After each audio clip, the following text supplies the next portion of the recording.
मुकाशफा की किताब। इससे पहले कि हम आगे बढ़ें, खुदा के कलाम को सीखें, इस किताब का मैं आपको तारुफ कराता चलूँ।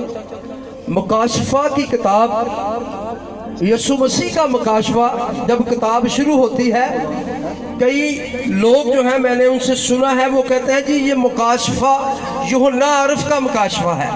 हालांकि पहली वर्ष जो है, पहला लफ्ज़ ही लिखा है कि यीशु मसीह का मुकाशफा जो उसे खुदा की तरफ से इसलिए हासिल हुआ कि अपने बंदों को वो यूहन्ना आरिफ पर नाजिल हुआ और वो अपने बंदों को वो बातें दिखाएं जिनका जल्द होना, और उसने अपने फरिश्ता को भेजकर उसकी मार्फत उन्हें अपने बंदा यूहन्ना पर जाहिर किया, जिसने खुदा के कलाम और यीशु मसीह की गवाही की, यानी इन सब चीजों को जो उसने देखी, यानी शहादत दी। मेरे अजीजों, इस किताब का अक्सर औकात हम मुवाजना जो है पुराने अहदनामे की पहली किताब पैदाइश की किताब के साथ करते हैं। मुकाशफा की किताब का मुवाजना जो है अक्सर औकात जो है हम इसको पैदाइश की किताब के साथ इसका मुवाजना करते हैं। वो इसलिए कि पुराने अहदनामे की पहली किताब जो है वहां पर चीजों को तख्लीक किया गया, वहां पर चीजों को बनाया गया, और आखिरी किताब मुकाशफा की किताब जो है ये दुनिया के खात्मे की बातें हमें बताती है। कौन सी बातें बताती है जी? ये दुनिया के खात्मे की बातें हमें बताती है। लफ्ज मुकाशफा या यूनानी लफ्ज एपोकलिप्स जो है, जिसके मानी है कि किसी चीज की नकाब कुशाई कर देना, यानी किसी ढकी हुई चीज को ऊपर से ओपन कर देना, उसको खोल देना, रिवील्ड कर देना, ये मुकाशफा के मानी है। छुपी हुई चीज, ये भेद है जो खुदा ने यूहन्ना आरिफ के वसीला से हम तक पहुंचाए हैं। आज आपने और मैंने ये सीखना है कि ये यूहन्ना जिस पर ये मुकाशफा जाहिर हुआ, जिसको ये बातें बताई गई और फरिश्तों के वसीला से अवेयरनेस हुई, आगाही हुई, और मेरे और आप तक ये बातें पहुंची। मेरे अजीजों, इस किताब का मुसन्नफ जो है मैं बताता चलूं, यूहन्ना रसूल है, और मरकजी जो लोग हैं वो यीशु मसीह और यूहन्ना है, और इसका मरकजी मकाम जो है वो बैतमिस का जजीरा प्लस 7 कलीसियाएं और नया यरूशलेम है। और इसकी जो वर्ष है जो हम बार बार उसको मरकज बनाते हैं वो है, और जो कुछ उसमें लिखा वो उस पर अमल करने वाला मुबारक है। नबूवत की किताब को पढ़ने वाला, सुनने वाला, और जो कुछ उसमें लिखा हुआ है उस पर कौन सा मुबारक है जी? अमल करने वाला मुबारक। बाइबल में लिखा है ईमान अपनी जात से मुर्दा है अगर उसके साथ अमल नहीं।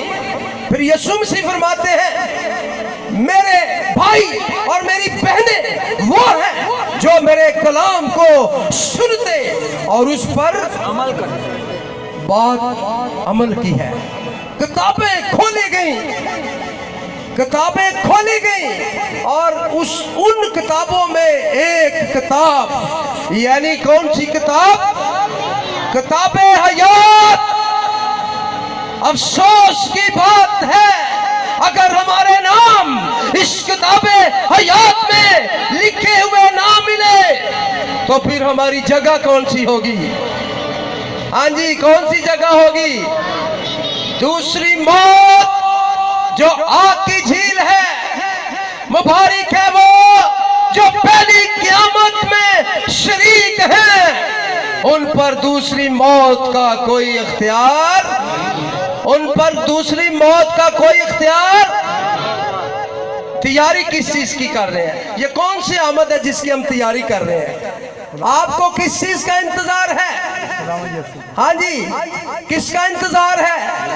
ये इबादत, ये मुकद्दस रूहानी महफिलें, कलाम को सुनना, अरेंजमेंट करना, प्रस्तुत करना, खुदा की हजूरी में बैठना, रातों को जागना, तैयारी किस चीज की है? देख मैं जल्द आने वाला हूं और हर एक के काम के मुआफिक देने के लिए अजर मेरे पास है। किसके पास है जी? यीशु के पास है। मुबारक है वो जो पहली क़यामत में शरीक है। दूसरी आमद और पहली क़यामत, कैसी हैरानकुन बात है कि दूसरी आमद होगी और रेज़रेक्शन डे पहली क़यामत होगी। उन पर कोई सजा का हुक्म नहीं है, वो दूसरी मौत में शामिल नहीं होंगे, यानी आग की छींक।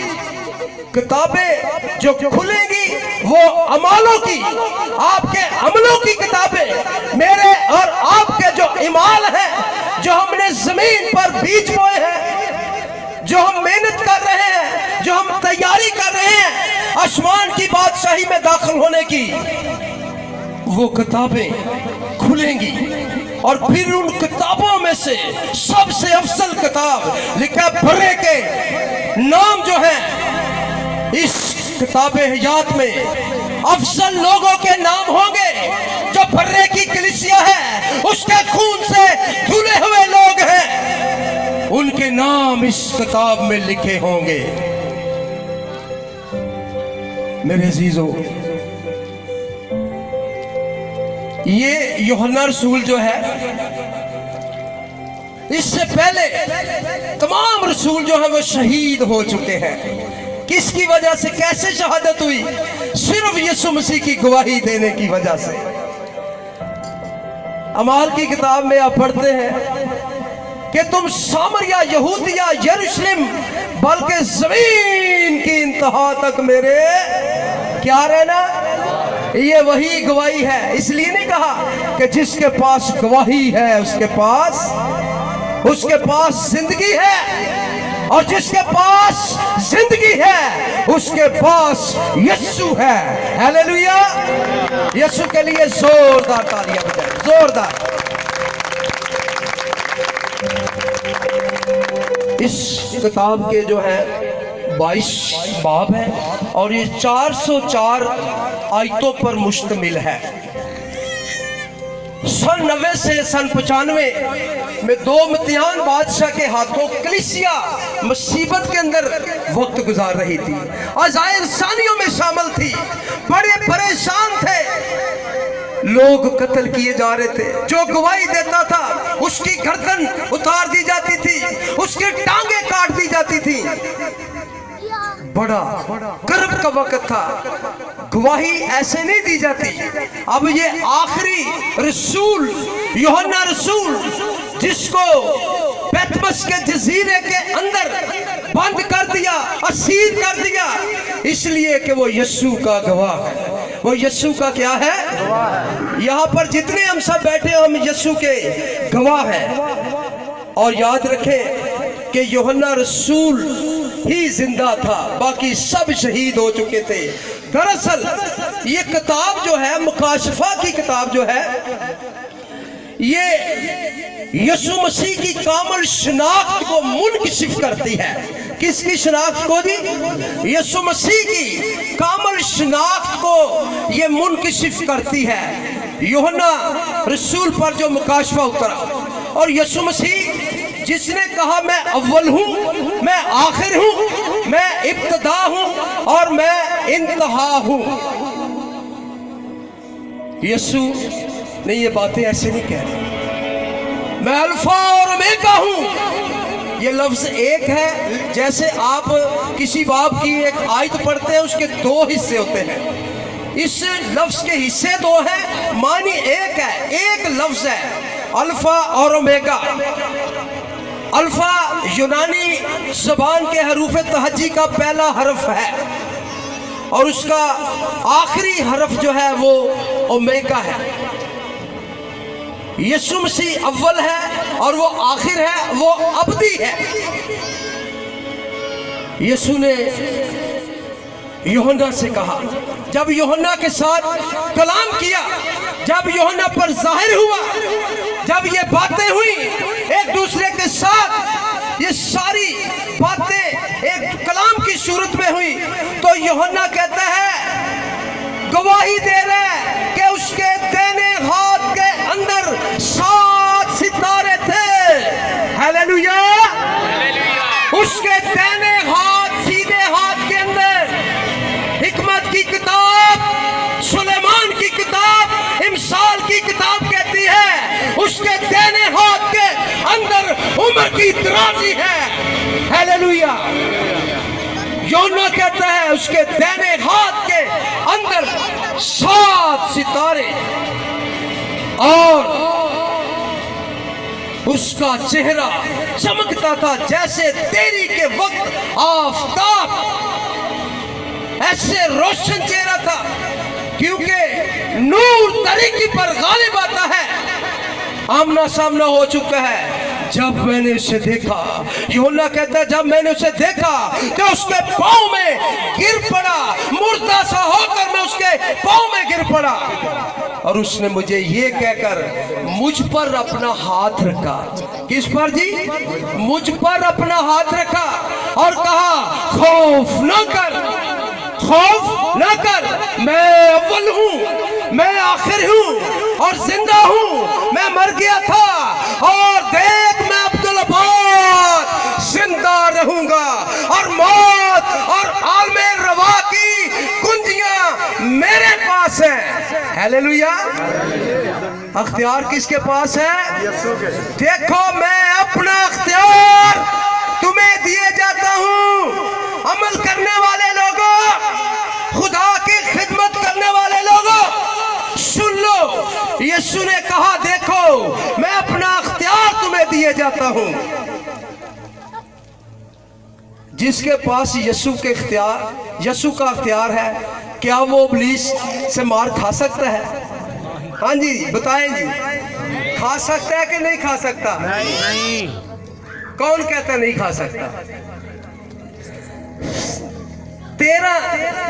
1311 की ईस्वी के अंदर इब्लीस ने मसीहत को भी आजादी दिलाई थी। अब हैरान ये होंगे कि आजादी तो खुदा का पाक रूह दिलाता है। तो भाई साहब कहते हैं कि इब्लीस ने, आपको पता है एक आजमाइश आई थी और यीशु मसीह को भी इब्लीस आजमाने से बाज ना आया। उसके सामने दुनिया की बादशाही उसने रख दी और यीशु की ही बातें यीशु मसीह को ही जो है वो सुना रहा है।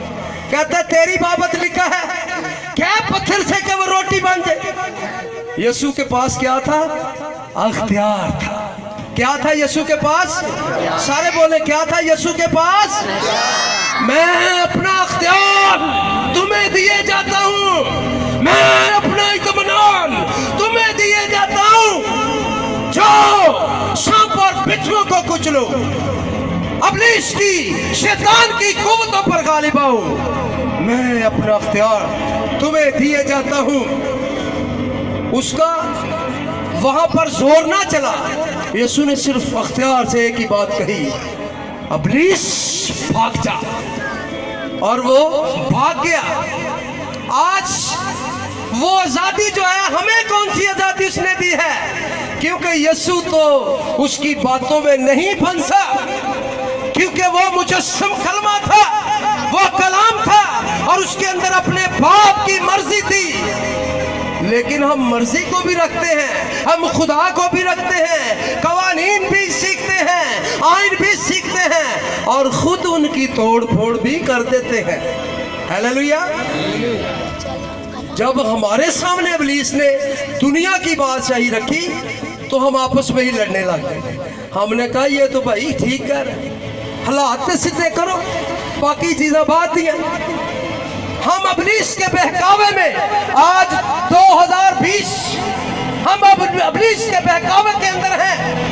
हम अपनी एक्टिविटी को, अपने मौकफ को भूल चुके हैं कि हमने करना क्या है। हमारी राहें टेढ़ी तिरछी हो चुकी हैं। जिस काम के लिए हम मुकर्रर किए गए हैं, वो आजादी जो अदन से हमसे छीन ली गई थी, आज भी हम उसी तरह भिखारी हैं। तुम शाही कहनों का फिरका हो। खादमों को कलाम के अंदर लिखा है, खादम हर दो चंद इज्जत के लायक है। सुनिए गौर से, खादम, हाँ जी, खादम कितनी इज्जत के लायक है? बोले तो सही। खादम हर दो चंद इज्जत के, कितने लोग हैं जो खादमों की इज्जत करते हैं? इतने सारे हाथ चुकड़े, क्योंकि कन्वेंशन है। इतने हर बंदा मूवी भी बनाएगा, हाथ भी चुकेगा, इकरार भी करेगा। जिन्होंने कहो ना जी किन्ने घंटे दुआ कर दे, 6 घंटे, 3 घंटे, 2 घंटे, हर बंदा कहो हालेलुया, सारे कहेंगे हालेलुया, भावे कभी भी ना कीता। बात ये है, बात को समझे कि इख्तियार किसने छीना है हमसे। इस जहान के सरदार ने हमारी अक्लों को अंधा कर दिया है। अब बात यह है कि जो यस्सु आज सफेद तख्त की अदालत पर बैठा है और लिखा है ये तख्त जो है ये मुर्दा लोगों की अदालत के लगाया जाएगा और इस पर मेरा और आपका बादशाह यस्सु बैठेगा। वो हमारी अदालत करेगा कि हम कितने पानी में हैं, हम जमीन पर क्या करते रहे हैं सिवाय मखालफतों के, खादमों की धज्जियां उड़ाने के, और हमारा कोई काम नहीं। यहाँ पर प्रोग्राम ऑर्गेनाइज किया है, कुछ लोगों ने दुआएं की हैं, कुछ लोगों ने कहा जी ये तो ना ही हो तो अच्छा। हमारा ईमान था, भाई इनायत पीछे बैठे हुए हैं, भाई इनायत ने कहा था कि मैं इस बात पर ईमान रखता हूँ कि खुदा अपना काम खुद करेगा। ये हमारा भी ईमान है, आप सबका ईमान है, क्योंकि हम किसी इंसान का काम नहीं करते। इंसान के बारे में लिखा है जो बशर को बाजू बनाता है वो मलाउन होगा, यानी लानती, और जिसका तवक्कुल ईमान यकीन इत्तेकाद जो है अपने जिंदा खुदावन यीशु मसीह पर होगा, उस पर खुदा का फजल होगा। यीशु के साथ क्या कुछ नहीं हुआ, अज़ायर सानियत नहीं हुई, बहुत जुल्म ढाए गए। ये जो खादम है, जितने भी खादम है, मौत समझे कि हम खुशी के साथ जिंदगी बसर करेंगे। ये कुशादा रास्ता है, गर्दनें कटवाने वाला रास्ता है। अगर आपकी गवाही के अंदर हमेशा होगी, अगर आपके कैरेक्टर के पर दाग होगा, आपके फिजिकली जिंदगी में दाग धब्बा जुड़ी होगी, तो फिर जगह आपको याद है कि ये मुर्दा लोगों की अदालत का जो तख्त है, इसके सामने लाइन लग जाएगी। यीशु मसीह के मुंह पर थूका गया था, हेड साहब, यीशु मसीह के मुंह पर थूका गया। थूक जो है नफरत की अलामत है। मोटरसाइकिल से जाने किसी तो थोड़ा थुक दिए ना, अगर थोड़ा जी तो छिट पै जाए तो 7-8 गाला कट दे। ओ तू ठहर, तेन मैं पूछ लेना, इतनी गाली नफरत यीशु मसीह के मुंह पर लोगों ने थूका। जिस दिन यीशु मसीह के मुंह पर थूका गया था, यहूदियों की ईद फसह का दिन था, निस्यान के महीने की 14वीं तारीख थी, और वहां पर 4 किस्म के लोग थे। वहां पर कितनी किस्म के लोग थे? जाके जरा, कितनी किस्म के लोग थे? कितनी किस्म के? यहूदी, रोमी, यूनानी। चौथे नंबर पर वो थे जो हमारे जैसे तमाशाई है। शहर चाहिए ना कई टाइम पास करना से एवं मजमे के कोल खलो के वेखन लग जाते, चलो टाइम तो पास हो। ऐसे तमाशाई तमाशबीन लोग जो तमाशा देखने के लिए यीशु का, चौथे नंबर पर ये लोग थे। और उस दिन यीशु मसीह के मुंह पर थूका गया। लेकिन याद रखें, आज ये वो यीशु नहीं है जिसके मुंह पर थूका गया। आज ये यीशु, आज मेरा और आपका यीशु जो है, ये सफेद तख्त की अदालत पर बैठेगा और मुर्दा लोगों की अदालत करेगा। सफेद तख्त जो है ये मुर्दा लोगों की अदालत है। इसमें वो लोग आएंगे, वो पार्टियां आएंगी जो जमीन पर चुतराहट अपनी बनाते रहे। पहले नंबर और उसका पुत्र, पहले नंबर पर इसके आगे वो आएगा हैवान और उसका पुत्र, झूठी बातों का करने वाला, खिदमत की मुखालफत करने वाला, हर एक बात को झूठा ठहराने वाला, गैर मबूदों के पीछे भागने वाला, जादूगरी करने वाला। सारियां पार्टियां सफेद तख्त पे हाजिरी देंगे। एक जगह तो मैं क्या केड़ा केड़ा बंदा सफेद तख्त ते खादमा ने चौके कई मैं ना नहीं लांगा खादम के हम जाएंगे जी सफेद तख्त। मैं कहा शुक्र तो आप ही पता है कि उत्थे जाना। जो अंदर होता है वो बाहर आता है। कलाम कहता है खादम हर दो चंद इज्जत का लायक है। रूहों का इम्तियाज करें, रूहों को परखना सीखें कि वो खुदा की तरफ से है या इब्लीस की तरफ से है। अगर आपको इम्तियाज नहीं आता इतना जरा को कुछ दुआ कर पीछे कह वो यार इनू क्यों है एडी एडी उच्ची दुआ को तरीके ना दुआ कर। आपको इस चीज का अंदाजा नहीं है। आज जो आप गलत कमेंट्स देंगे ये दर्ज होंगे और ये लिखे जाएंगे। नीरो बादशाह के बारे में सभी जानते हैं, सबको पता है। उसकी हुकूमत के अंदर भी बड़ा जुल्म होता था। आज भी चैनल्स के वसीला से और मोबाइल के वसीला से हम तक खबरें पहुंचती हैं। हम देखते हैं कि जवान नस्ल को तबाह किया जा रहा है, खून रेजी हो रही है। नीरो बादशाह के दौर में भी ऐसा ही होता था। वो क्या करता था, उसने रोम को जलाकर इल्जाम किन पर लगा दिया, मसीहियों पर, और उनको कत्ल करना शुरू कर दिया।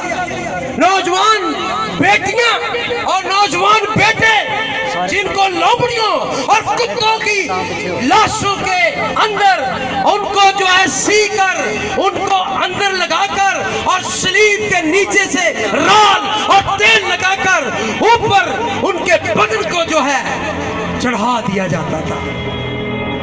और बादशाह क्या करता था, अपने महल के अंदर बैठकर रक्स करवाता था, मौसीकी करवाता था। उधर मौसीकी हो रही है, उधर मसीहियों की लाशें जल रही हैं। हालेलुया। उधर बादशाह रक्स करवा रहा है, रोशनी से, मसीहियों की लाशों से, मसीहियों पर जो जुल्म हो रहा है, बादशाह अपना तमाशा देख रहा है।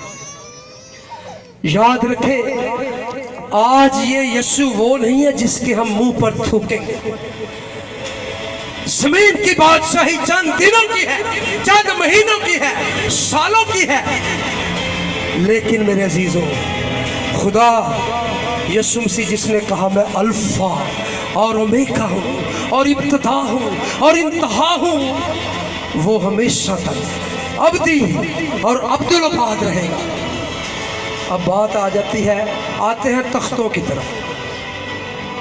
पांचवा तख्त जो है, सफेद तख्त की जो अदालत है, ये बाइबल में लिखा है, मुकाशफा की किताब में, जमीन के साथ पहला आसमान भी गायब हो जाएगा।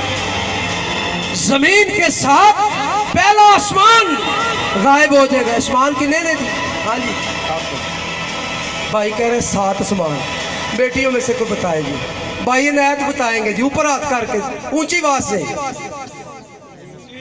3, हाँ जी, ताड़ियां बजाएं। आसमान 3 है। पहला आसमान जमीन के साथ गायब हो जाएगा और 5वें तख्त की अदालत जो है वो खला में होगी। कोई पिलर नहीं होगा, कोई आसमान नहीं होगा, खला के अंदर। और लिखा है बेटा बाप के साथ बैठे और मुर्दा लोगों की अदालत करेगा। अफसोस अफसोस जिनके नाम किताबे हयात में लिखे ना मिले, वो उस लाइन में होंगे।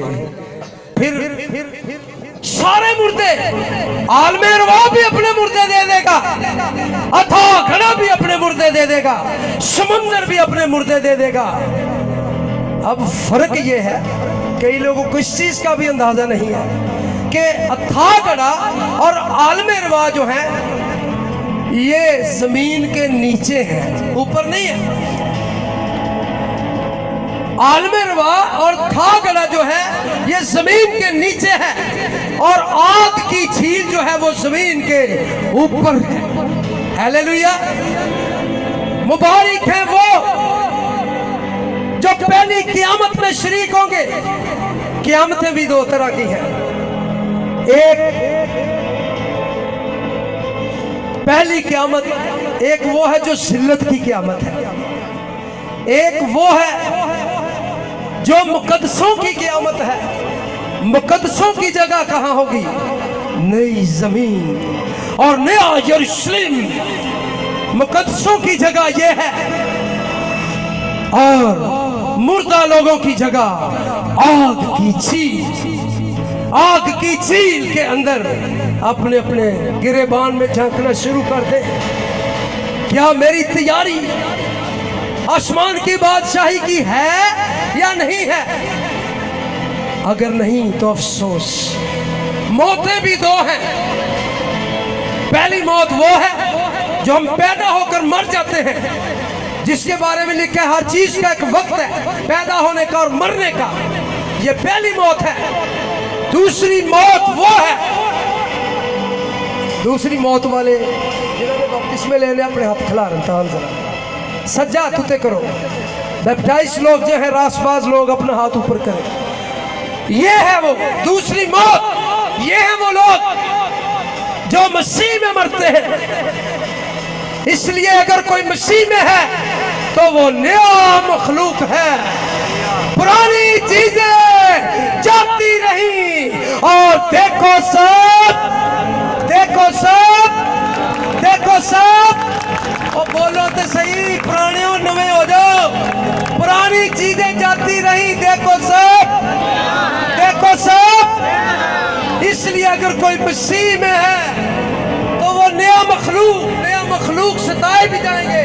तो तीमुथियुस के दूसरे खत में 3:12 के अंदर लिखा है, क्योंकि जितने मसीह में जिंदगी गुजारेंगे वो जरूर सताए जाएंगे। हालेलुया। क्यों नहीं हम सताए जाएंगे? जब सताए नहीं जाएंगे तो फिर अब्दी तख्त पर अपने दुल्हा यीशु के साथ कैसे बैठेंगे? हालेलुया। शुक्रगुजारी करते हैं। कितने लोग हैं जो नया बनना चाहते हैं? पुरानी चीजें जाती रही, देखो सब। फक्की और फरीसियों के खमीर से खबरदार हो जाओ। परखना शुरू कर दो, सच्चाई तुम्हें आजाद करेगी। अगर आप सच्चे हैं तो बीमारी आपका सामना नहीं कर सकती। आपके खून के अंदर कसरत यीशु के खून की हो तो फिर, अगर नहीं, डबल परीक्षी खेलने वाले, यीशु को भी खुश करने वाले, दुनिया को भी खुश करने वाले लोग आग की झील में ही रहेंगे। क्यों? इसलिए इन्हीं दिनों में काफी फैमिलियों से बात हुई है और लोग कहते हैं हमारे रिकॉर्ड जो हैं फलां चर्च के अंदर हैं, लेकिन हम रास्तबाज हैं। हम रास्तबाज हैं, रिकॉर्ड हमारे फलां चर्च के अंदर है। कहीं हम जिस जगह से हम चीजें लेते हैं, राशन लेते हैं, वहां पर हमारा एक खाता होता है खाता कि नहीं? जब भी हम महीने बाद जाएं या 15 दिनों बाद पैसे देने के लिए, वहां पर हम पैसे देकर क्लियर हो जाते हैं। भाई ये तेरा मेरा साहब क्लियर हो गया, मैंने तेरे कोई पैसे नहीं देने। ये खाता जिस्म का, पेट का खाता है। याद रखिए, अफसोस की बात है, रिकॉर्ड जो है मिशनों के अंदर नहीं बल्कि किताबे हयात के अंदर दर्ज करवाएं। हालेलुया। रिकॉर्ड मेरा और आपका जो है, अगर आप मसीह में हैं, अगर कोई मसीह में है, वो नया मखलूक, यानी कि अद्धा नवा मखलूक ते अद्धा पुराना। बीबी किसे पास है, बंधा किसे पास है, बेटा किसे पास है, बेटी किसे पास है।